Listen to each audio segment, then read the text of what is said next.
में हो गई है, क्योंकि जैसा मैंने कहा कि कीटनाशक गंध तमाम होती चली जा रही है। प्लास्टिक हम फेंके जा रहे हैं, कहीं जाइए घोड़ा कटोरा में प्लास्टिक आपको इतना सारा मिलेगा, आपको सुंदर तो झील दिखाई देगी लेकिन वही फेंका। जैसे कि शमशेर बहादुर सिंह की कविता है कि जैसे कि सूरज जो कि वो नहीं है, सूरज ही नहीं आपके पास, वो तहजीब व तमद्दुन आपके पास नहीं है कि प्लास्टिक को कहाँ उठाए और कहाँ रखे।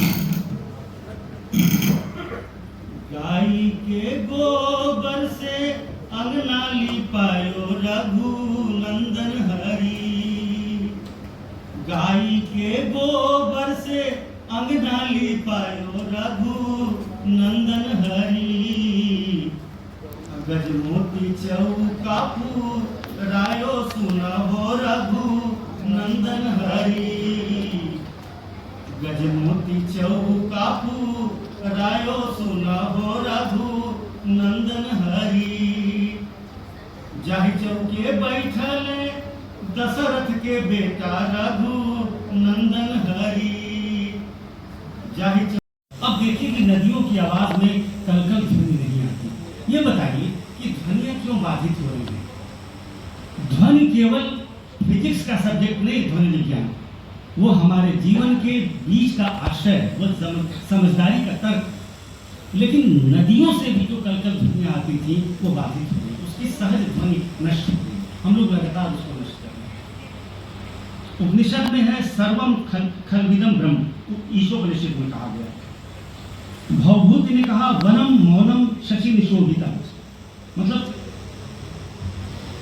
चंद्रमा की रोशनी में वन जो है मौन है। एक बात मैं आपसे कहना चाहता हूं, आपने आकाश को कब देखा?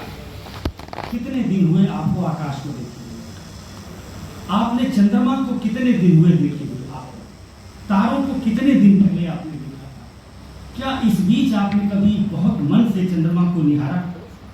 कभी किसी पेड़ को बैठ करके उसकी पत्तियों को देखा? कभी किसी फूल को आपने छुआ, देखा? आपने शायद नहीं छुआ, नहीं देखा, नेगेटिव। हमारी समकालीनता ने, आधुनिकता ने कुछ ऐसे प्रकृति विरोधी तंत्र हमारे मन में विकसित कर दिए हैं कि हमारे आधुनिक होने के अर्थ प्रकृति विरोधी होते चले गए। मतलब जो व्यक्ति अपने परिवार की जितना निंदा करे, माँ पिता की जितनी निंदा करे, प्रकृति के जितना दूर होता चला जाए, नदियों के कलकल ध्वनि से दूर होता चला जाए, तालाबों की मीठे पानी से दूर होता चला जाए। राजेंद्र सिंह ने पूरे के पूरे, जिनको रेमन मैग्सेसे अवार्ड मिला, छोटी छोटी नदियों को राजस्थान में खोद करके उन्होंने अच्छी मीठी नदी के रूप में प्रकट कर दी। इलाहाबाद विश्वविद्यालय से हिंदी विभाग से एमए किया था राजेंद्र सिंह, रेमन मैग्सेसे मिला, अपने हाथ से फावड़ा उठाकर काम किया और फिर धारा बना। ऐसे लोग हैं जो प्रकृति के दोहन के विरुद्ध खड़े होकर के, प्रकृति जो महतारी है, जो हमें रचती है, बार बार हमें क्रिएट करती है। हम क्या प्रकृति को क्रिएट करें? एक तो फूल लगा दिए, तो पौधा लगा दिए, तो धान की फसल लगा दिए। लेकिन प्रकृति तो इतनी बड़ी है, इतनी विशाल है कि हमारी सारी गंदगी को अपने अंदर समेट करके हमें वो हरियाली देती है। हम आंख जब मूंदते हैं तो जो एक गहरा आनंद का बोध होता है, एक शांति का बोध होता है, वो कहाँ से आता है? वो प्रकृति की अवगाहन से होता है। वही शांति का बोध साहित्य में, कविता में अंतरावलंबन के रूप में हमेशा मौजूद रहता है। यही जो मौजूदगी है उसकी, जैसे संस्कृत में भर्तृहरि महाराज ने कहा कि पुष्पाणि वहन्ति सुवासानि, यानी फूल गिर रहे हैं और खुशबू फैल रही है। एक बार मैं कहीं गया हुआ था, याद नहीं आ रहा, मुंबई में मुझे गेटवे लिटरेरी फेस्टिवल में बुलाया गया था, भोजपुरी पर। एक उसमें प्रसंग आया कि फूल को अगर हम तोड़ के देवताओं पे चढ़ाते हैं तो क्या वह उचित है या नहीं है? फूलों का प्लग करना, तोड़ना और देवताओं पे चढ़ाना, ये तो विद्वानों का विमर्श का विषय होगा, यह मेरा बहुत बड़ा विषय नहीं है। लेकिन कितना अच्छा लगता कि वो वृक्षों पर ही पड़े रहते, वो पौधों पर ही पड़े रहते और उनकी सुंदरता चारों तरफ निखरती। वो उनकी मौलिक सुंदरता, यह जो मौलिक सुंदरता है किसी प्रकृति की, उसके भीतर की, वह केवल बाहर नहीं है। आप किसी गुलाब के फूल को बाहर देखते हैं तो सिर्फ बाहर नहीं, उतना ही आपके भीतर अवस्थित है, यह मैं कहना चाहता हूँ। यानी जिस व्यक्ति के अंदर प्रकृति सिर्फ बाहर में रहती है वह कभी प्रकृतिस्थ नहीं हो सकता, वह कभी भी प्रकृति के भीतर प्रवेश नहीं कर सकता और प्रकृति भी उसकी अंदर सत्ता में प्रवेश नहीं कर सकता। और ऋतु संहार जो कृति रची गई, मेघदूतम जो रचा गया, आप देखिए कि बादल को आश्रय बना करके कितनी बड़ी बात कहने की कोशिश की है उन्होंने। बाद में हमारे अपभ्रंश के बड़े कवि असामान्य ने संदेश रासक, काफी लोगों ने पढ़ा होगा, संदेश रासक रचा। और संदेश रासक मैं समझता हूं कि हमारे समय का बहुत महत्वपूर्ण काव्य है जिसको समझना चाहिए। एक नई भाषा के साथ अद्दहमाण ने रीति को, प्रेम को, गुण को नए तरीके से अंतर्भूत किया, मेघ को दूत बनाया। और अगर आप धरणीदास की कविताओं में जाएं, धरणीदास यही छपरा के माझी के रहने वाले थे, वो अकेले ऐसे कवि हैं साहित्य में जिनके पास निर्गुण भी है और सगुण भी है, दोनों ऐसा। और लगभग सारे कवि या तो निर्गुण है या सगुण। उनकी कविताओं में तोता, मैना, सुग्गा, ये बहुत सारे प्रसंग आते हैं, जायसी में आते हैं। तो कैसे आते हैं, क्यों आते हैं बताइए? आज के कवि में क्यों नहीं आते? राजेश जोशी में क्यों नहीं आते? लगभग अरुण कमल में क्यों नहीं आते? आलोक धनवा में क्यों नहीं आते? क्योंकि कंक्रीट के जंगल में आप 10वें माले पर एक छोटे से जगह पर रहते हैं। आपकी भी गलती हो सकती है, नहीं भी गलती है, हमारा परिस्थिति जन्य साक्ष्य है। लेकिन हम भी कोशिश नहीं करते कि घर के अपने दड़बे से निकलें तो प्रकृति को निहारते हुए जाएं, उसके साथ अंतरावलंबित हों, उसके साथ अपना विचार साझा करें। वो बातें करती हैं।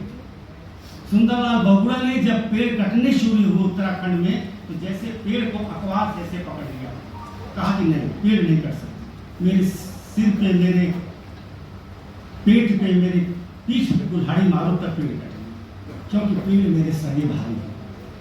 पेड़ को सगा भाई कहा उन्होंने। उधर से पैदा होने वाले कोई सगा भाई कहते हैं, लेकिन उन्होंने पेड़ को सगा भाई कहा। यह जो मान्य भावना है हमारे समाजों की, हमारे पारंपरिक बाप दादाओं की, पूर्वजों की, वो बहुत बड़ी चीज है कि पेड़ को, पौधों को, पत्तियों को।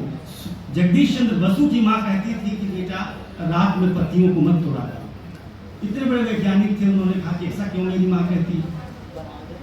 तो एक दिन उन्होंने एक ऐसा यंत्र बनाया जिस यंत्र के माध्यम से उन्होंने नापा कि अगर पत्ती को तोड़ लेने के बाद रात में उस पौधे को नापते हैं तो उसमें किस तरह के कंपन होते हैं, और नहीं तोड़ने पर नापे तो किस तरह के कंपन होते हैं। इस तरह उन्होंने सिद्ध किया कि वनस्पतियों में जीव है।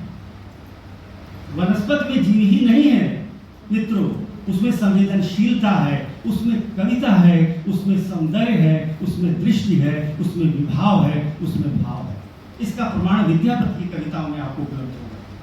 विद्यापति की नायिका जाती है, परेशान है, कृष्ण से मिल नहीं पाती है, तो विद्यापति उसको कहते हैं कि रुको, अभी कृष्ण आने वाले हैं, कुंजों में थोड़ी देर बैठो, फूलों का रस लो, फूलों का सुगंध लो, और कृष्ण आने ही वाले हैं। तो कहाँ आश्रय देते हैं? कुंजों में जगह देते हैं, कदम्ब के वृक्षों में जगह देते हैं, और यही बात सूर भी जगह देते हैं। मैं थोड़ा सा सूर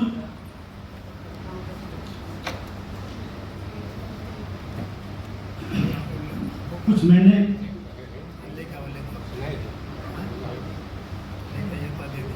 जैसे सूर का एक पद लीजिए, छोटा सा, मैं बहुत छोटा सा आपको उदाहरण दूंगा। निस्दिन बरसत नैन हमारे, गोपियां जो है कृष्ण के वियोग में पागल हो गई है और उनके जो नेत्र हैं हमेशा बरसते रहते हैं। तो किस प्रकृति के उपादान को सूर ले आते हैं? सदा रहत पावस ऋतु हम पे जबते श्याम से ध्यान। पावस ऋतु, इस समय तो ऋतुओं का ध्यान भी हमारी नई पीढ़ी को नहीं है। मैं चुनौती नहीं दे रहा हूँ और बहुत नम्रता से कह रहा हूँ कि 6 ऋतुओं के नाम MA PhD लोग नहीं बता सकते। ये हमारी भारतीय जो परंपराएं हैं जिनके प्रति हमको जमीन से जुड़ा होना चाहिए। हमारी तिथि क्या है, आज सप्तमी है, अष्टमी। हम ये नहीं कह रहे कि आपको जानना ही है तभी आप ज्ञानी होंगे, लेकिन हम अपनी जड़ों से ऐसे डिस्कनेक्ट होते चले जा रहे हैं, हमको चीजें पता ही नहीं। सदा रहत पावस ऋतु हम पर जबते श्याम सिधारे निस्दिन बरसत नैन। और तुलसी कैसे कहते हैं? सीता जी का हरण हो गया, सीता जी ले जाए जा चुकी है रावण के द्वारा, और दोनों भाई खोजने के लिए निकलते हैं। बारिश घनघोर हो रही है, चारों तरफ काले काले बादल छाए हुए हैं, और तुलसी रामचरितमानस में क्या लिख रहे हैं वो सुने हैं। हे खग मृग हे मधुकर श्रेणी, तुम देखी सीता मृग नहीं। सारा प्रकृति है, देखिए आप ध्यान से। हे खग मृग हे मधुकर श्रेणी, हे खग हे मृग हे भौरे, भौरों की श्रेणियां, भौरे उड़ते हुए, तुम देखी सीता मृग नहीं। सीता को भी हिरण की आंखों जैसी सुंदरी बताया। अपनी पत्नी में भी वो सौंदर्य देख रहे हैं इतने कष्ट के समय में। यह किसी कवि के उच्चता का सर्वोत्कृष्ट प्रमाण। आदमी जब दुख में होता है तो सारी सुंदरता भूल जाता है, सारे शास्त्र और वेद भूल जाता है, तब उसे नून के लकड़ी आता है। लेकिन यहाँ भी तुलसी ने अपनी कविता की सर्वोच्चता को स्थापित किया है। कहा तुम देखी सीता मृग नहीं, क्या तुमने हिरण के नैनों जैसी सीता को देखा? और कबीर दास को देखिए कि कैसे प्रकृति का उपालन सामने लाते हैं। बड़ा हुआ तो क्या हुआ, जैसे पेड़ खजूर, पंथी को छाया नहीं फल लागे अति दूर। क्या फायदा अगर खजूर के पेड़ की तरह लंबे होंगे, कोई पथिक गया आपके पेड़ के नीचे रुका लेकिन छाया तो मिली नहीं। तो ऐसा न बने, ऐसा वृक्ष बने जो छायादार हो, फलदार हो, कम से कम कोई आते जाते पथिक को अपने आश्रय में रख सके, छाया दे सके। ये हमारे जितने कवि हैं, जितने साहित्यकार हैं, जितने लोग हैं, पद्माकर को देखें, इस बहाने थोड़ी हिंदी कविता की भाषा और आप लोग यदि समझ पाएंगे जो मुश्किल से किताबों में पढ़ते या नेट में पढ़ते, तो इस व्याख्यान का यह भी आपको एक फायदा होगा, मैं समझता हूँ। तूलन में, केल में, कछारन में, कुंजन में, क्यारिन में कलित कलीन किलकंत है। आप अनुप्रास देखिए पहले इसमें, और भाषा देखिए पद्माकर की, किस तमीज की भाषा थी। हम लोग 2025 में लास्य की भाषा नहीं लिख पा रहे हैं, और वो इतने समय पहले इस तरह की भाषा रचने में ब्रज में समर्थ थे। कूलन में, केली में, कछारन में, कुंजन में, क्यारिन में कलित कलीन किलकंत, सारा क से शुरू किया शब्द। आप देखिए, फिर से मैं पढ़ रहा हूँ, आप ध्यान दीजिए। कूलन में, केली में, कछारन में, कुंजन में, क्यारिन में कलित कलीन किलकंत है। आप बीथिन में, ब्रज में, नवेलिन में, बेलिन में, बनन में, बागन में बगरियो बसंत। बसंत आ गया, हम तो कह देंगे बसंत आ गया, दैनिवास कृष्ण ने लिखा बसंत आ गया, पर कोई उत्कंठा नहीं। लेकिन पद्माकर कह रहे हैं कि बीथिन में, ब्रज में, नवेलिन में, नई नई युवतियों में, आप बेलिन में, बेला बेली में, आप बनन में, बागन में बगरियो बसंत। ये किस तरह से बसंत को लाते हैं, किस तरह से बसंत की भावना करते हैं, कैसे प्रकृति उनके बीच में आकर के उनके पक्ष में रखती है। सेनापति, जिसको मैं हिंदी का सबसे बड़ा प्रकृति का कवि मानता हूँ, जिस पर अभी आलोचनात्मक काम लगभग नहीं के बराबर हुआ, उनका सुन ले 4 लाइन। दामिनी दमक सुरचाप की चमक, श्याम घटा की भमक, अति घोर घन घोर है। कोकिला कलापी कल पूजत है जित तित, सीकर ते सीतर समीर की झकोर।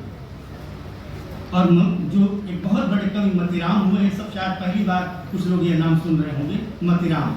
ये सब रीतिकाल के बड़े कवियों में से जो हमारे नए पीढ़ी में खोते जा रहे हैं। हम क्या कर रहे हैं अभी साहित्य में कि जो क्लासिक है उसको पढ़ते नहीं है, और समकाल की हैसियत नहीं है कि क्लासिक से टक्कर ले।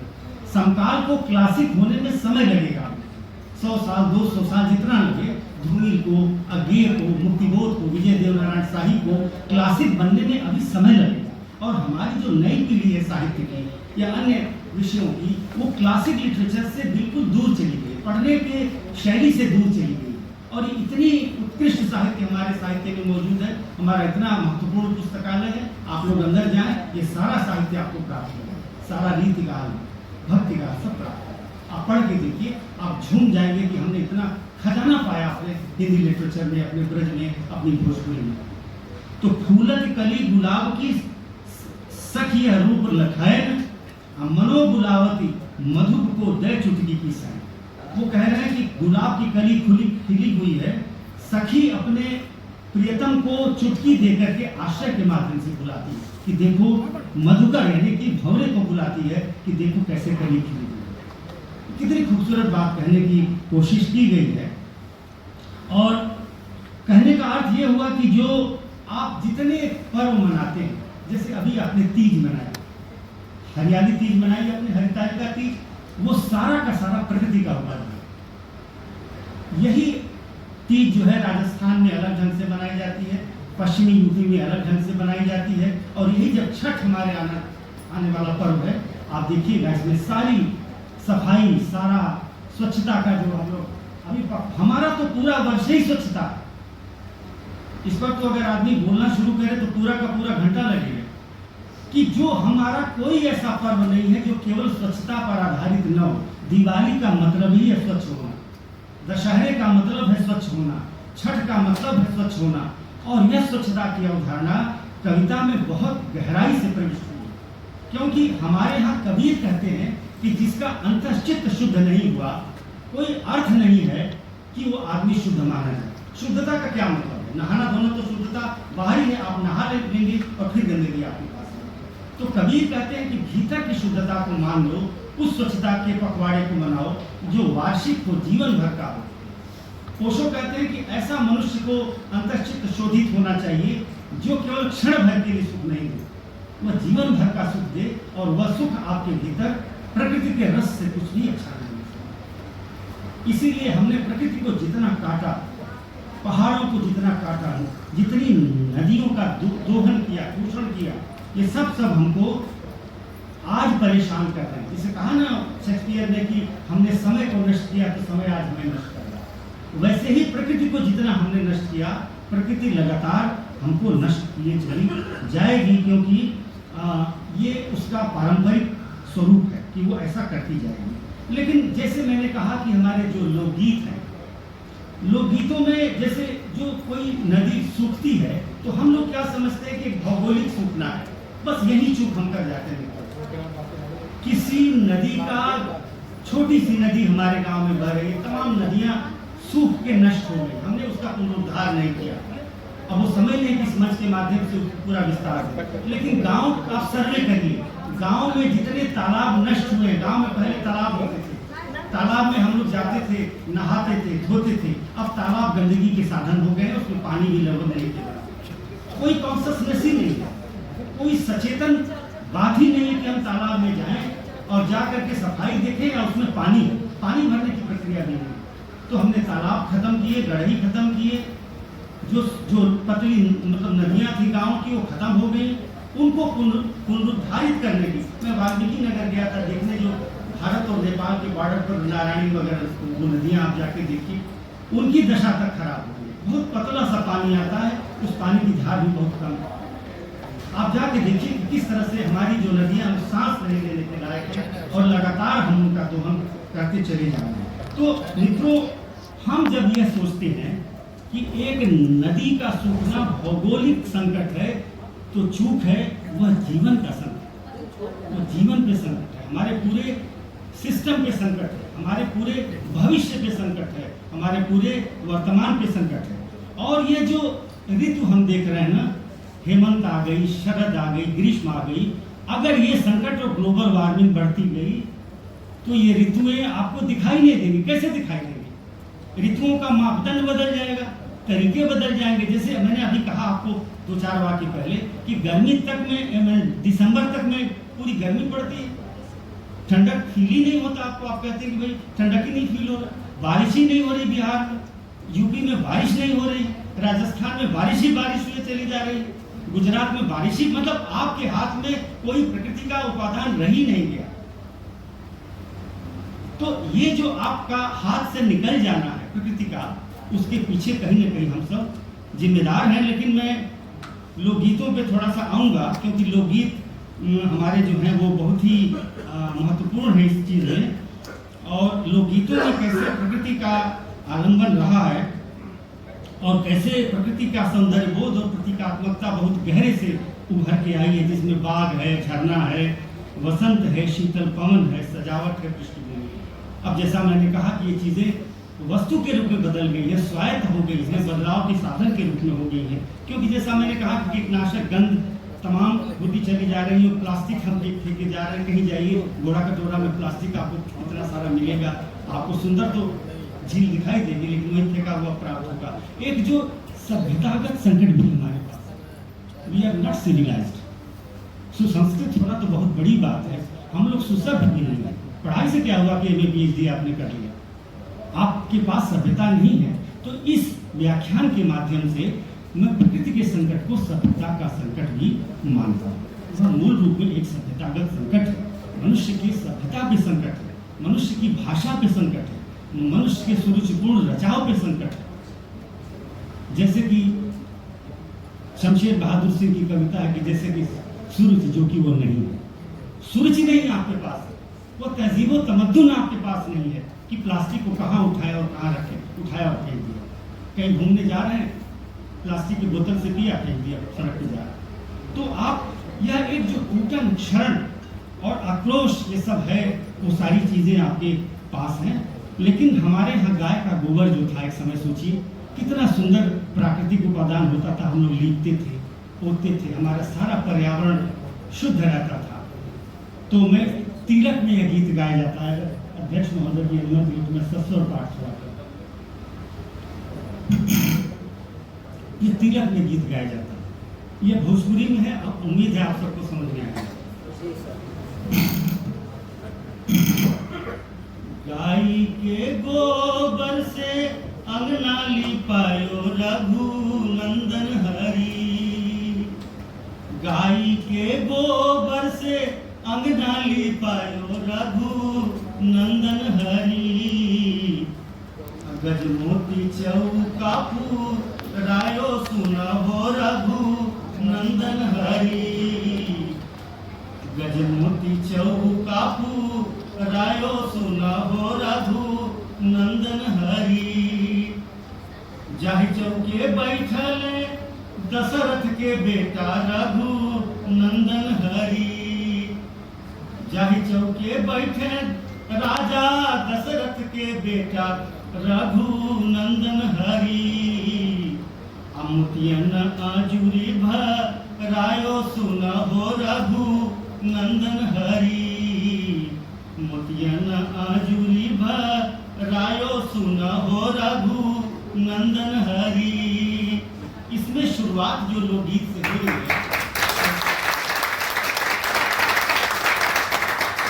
गाय के गोबर से हो रही है। क्या आप विश्वास कर सकते हैं, आपको छोड़ता हूँ कि बिल्कुल नई पीढ़ी का लड़का जो शहर में रहता है वो गोबर छुएगा? आपके छोड़ता हूँ, कहाँ गए हम प्रकृति से? हम संस्कृति और अपने ये चीजों की बात ही नहीं कर रहे। सभ्यतागत जो हमारे पास संकट है। और अब सुनना कैसे हमारे कजरी के गीतों में प्रकृति रही है। अरे पिया मेहदी लिया मोती झील से जाके साइकिल से ना, वो पिया मेहदी लिया मोती झील से जाके साइकिल से ना, पिया मेहदी लियावा खुद ही पीस के दिखावा, पिया मेहदी लियावा खुद ही पीस के दिखावा, खुद ही पीस के दिखावा, खुद ही पीस के दिखावा, अपने हाथ से लगा द कांटा कील से जाके साइकिल से ना, पिया मेहदी लिया द मोती झील से जाके साइकिल से ना। ये मोती झील जो है बनारस में एक जगह है और वहाँ अब देखिए कि कजरी की बहुत सारी धुनें हैं, ये सब प्रकृति के उपादान है और सब प्रकृति के। अरे मोरे भैया अइले आनवैयवा सवनमा में ना जइबो नदी, मोरे भैया अइले आनवैयवा सवनमा में ना जइबो नदी। सावन पे बल है, आप देखिए कि सावन ऋतु में अपने घर भी जाने के लिए नहीं तैयार हो रही है भाई के आने के बावजूद। अरे मोरे भैया अइले आनवैयवा सवनवा में ना जइबो नदी, ना जइबो नदी हो, ना जइबो नदी, सवनवा में ना जइबो नदी, भैया मोरे अइले आनवैयवा सवनवा में ना जइबो नदी। सोने के थारी में जवना परोसलो, सोने के थारी में, उस जमाने में सोना बहुत नॉर्मल चीज होती थी। अब तो इतने ग्राम मिलीग्राम का भी सोना कितना महंग हो गया, चीजें बदल रही हैं, पूरा एक अर्थशास्त्रीय परिभाषागत अंतर है। तो सोने के थारी में जेवना परो सब, चाहे भैया जेवे चाहे जाए हो, सवनवा में ना जइबो न नदी, मोरे भैया अइहो सवनवा में ना जइबो न नदी। अब देखिए कजरी की तीसरी धुन सुनिए आप। बसिया बाज रहल वृंदावन, टूटल शिव शंकर के ध्यान। बसिया बाज रहल वृंदावन, टूटल शिव शंकर के ध्यान। टूटल शिव शंकर के ध्यान, टूटल शिव शंकर के ध्यान। बसिया बाज रहल वृंदावन, टूटल शिव शंकर के ध्यान। कथुए चढ़त शिव शंकर आवे, कथुए चढ़ल भगवान। बसिया बाज रहल वृंदावन, टूटल शिव शंकर के निमिया। चिड़ैयन बसे, बेटियां रहती, चिड़िया मेरी बेटियां। चिड़ैयन बसेर बलैया ले वीरन की। बाबा सगरो चिड़ैया उड़ी गई है, बाबा सगरो चिड़ैया उड़ी गई। सारी बेटियां चली जाएंगी, रही गई है पेड़वा अकेल, बलैया ले वीरन की। बाबा निमिया के गाछ जनी काटे, निमिया चिड़ैयन बसेर बलैया ले वीरन की। तो ये कुछ आपने सुनाए जो लोगों है। और मैं अंत में बस अपने बात का समापन इस रूप में कहूँगा कि जो साहित्य में इकोक्रिटिसिज्म है, जिसको आप लोग साहित्य की आलोचना भाषा में इकोक्रिटिसिज्म कहते हैं, उसका मूल स्वर ही यही है कि जो पारंपरिक धारणा थी प्रकृति के बारे में कि वो सिर्फ आलम्बन हुआ करती थी, वो खूबसूरती और सजावट का साधन होती थी, आपके मन का रंजन करती थी, मनोरंजन करती थी, अब वो विद्रोह करती है, अब वो आपको चुनौती देती है, आपकी आलोचना भाषा में आपको नए तरीके से प्रेरित करती है कि उन वस्तुओं को, उन चीज़ों को उठाएं जो पूरे विश्व को आलोड़ित कर रहे हैं। प्रकृति के दोहन के कारण, मतलब नदियों के शोषण के कारण, पहाड़ों के शोषण के कारण, और गलत चीजें आप फैला रहे हैं। अमेरिका में कितने लाख कारें हर साल ऐसे फेंकी जाती हैं, आप उनको किसी रूप में नष्ट नहीं करते। आप जाके देखिए, गूगल पे जाइए, तो आपने जिस तरह से प्लास्टिक को, कारों को जिस तरह से बनाया, आपने कहा कि प्लास्टिक की बोतल में हम पानी पिएंगे, ठीक है, तो उसका हल क्या निकाला? वो जो चीज आप ऑब्जेक्ट दे रहे हैं वो क्या कर रहे हैं? फिर आपने क्या किया उसका? तो मनुष्य के सामने सभ्यतागत संकट बहुत बड़ा है। इसके बाद तो संस्कृतिगत संकट है ही। उन संकटों के अधीन जो हमारी कविता रची जा रही है, जो साहित्य रचा जा रहा है, वो नए समय का, नई दृष्टि का एक नया उपमान है, नई संभावना है। और इसी के तहत हम लोग आज के इस व्याख्यान को समाप्त करेंगे कि प्रकृति के साथ रहिए, प्रकृति से सहजीवित रहिए। प्रकृति केवल आपके लिए उपभोग की चीज नहीं है, आपके जीवन की चीज है। उसके साथ रहना आपका धर्म है। और आपने मनुष्य और प्रकृति जो दो ढांचे बनाए थे, वो दो ढांचे खत्म करेंगे। वो दोनों एक ही हैं, क्योंकि दोनों एक से दूसरे के परस्परावलंबित हैं, अन्यान्योषित हैं। उनको एक दूसरे के साथ के सहजीवन की घोर आवश्यकता है, तभी हमारा भविष्य और हमारा मानव सुरक्षित है। मैं आभारी हूँ कि स्वच्छता पखवाड़े के क्रम में मुझे विश्व जी ने और पूरे सिस्टम ने और सारे हमारे